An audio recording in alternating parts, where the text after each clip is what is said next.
જય હિન્દ। આજ રોજ દેશસ્થ તળાવનો મુદ્દો ફરી એક વખત લઈ આવ્યા છે તમારા હવે, પણ આ વિડીયો કોઈ રાજકીય પક્ષ માટે નથી, ઓનલી ફોર ખાલી ભુજવાસીઓ માટે છે।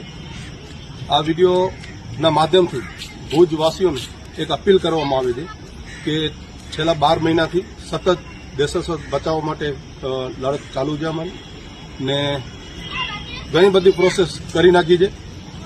આખર 10 જાન્યુઆરીના સ્ટાર્ટ કર્યું તો કલેક્ટર સાહેબને આવેદનપત્ર આપ્યો હતો।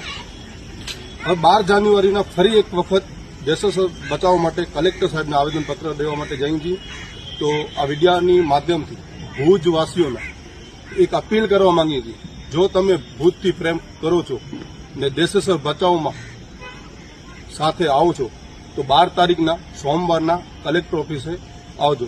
દેશસ્થ તરફ કઈ હદ સુધી આજે ખરાબ થઈ રહ્યો છે, આપણો ભુજની એક અસ્મિતા જો 400 વર્ષ પહેલા રાજાએ આપણને આપી છે ને સત્તાધારીઓ અને આજે વિકાસ ને વંચિત છે આપણો દેશસ્થ, ને દેશસ્થમાં જે આવે છે એ આવના પણ વિડીયોના માધ્યમથી તમે જોઈ શકો છો નીચે, એ એટલી હદે ખરાબ છે।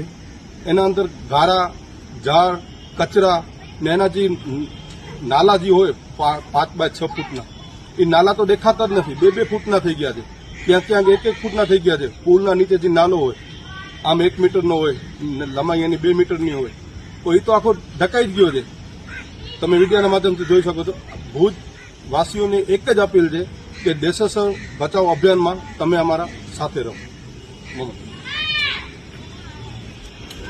જેમ મોહમ્મદભાઈએ વાત કરી કે છેલ્લા 1 વર્ષથી દેશસ્થ માટે એમના દ્વારા જે અભિયાન ચલાવવામાં આવી રહ્યું છે, અને એના પહેલા પણ દેશસ્થ માટે ઘણા બધા પ્રયત્નો કરવામાં આવે છે, પરંતુ ક્યાંક ને ક્યાંક નિર્ભર તંત્રની આંખો ખુલતી નથી, એમના પેટનું પાણી હાલતું નથી। ત્યારે આવનારા સમયમાં જાન્યુઆરીથી જ આ દેશસ્થના અસ્તિત્વ બચાવવા માટે એક મહાઅભિયાનની શરૂઆત કરવામાં આવશે, અને જેની અંદર ભુજ શહેરના તમામ જળપ્રિય લોકો, પાણીને જે લોકો ચાહે છે એવા, અને દેશસ્થ તળાવને જે લોકો ચાહી રહ્યા છે એવા તમામ ન્યાયપ્રિય લોકોને આપના માધ્યમથી અપીલ કરીએ છીએ કે આ અભિયાનની અંદર જોડાય મોટી સંખ્યામાં, અને આવનારું જે દેશસ્થ અસ્તિત્વ બચાવ આંદોલન છે એ દેશસ્થના અસ્તિત્વ બચાવવા માટે આ વર્ષ દરમિયાન જેમ બને એમ વધુમાં વધુ સંખ્યા સાથે લોકોને જોડાવા માટે અપીલ કરી રહ્યા છીએ, અને આ દેશસ્થના તળાવનું જે અસ્તિત્વ બચાવવા માટેનું જે અભિયાન શરૂ કરવામાં આવ્યું છે એ અભિયાનને અંત સુધી આ વર્ષમાં જ લઈ જવા માટેની અમે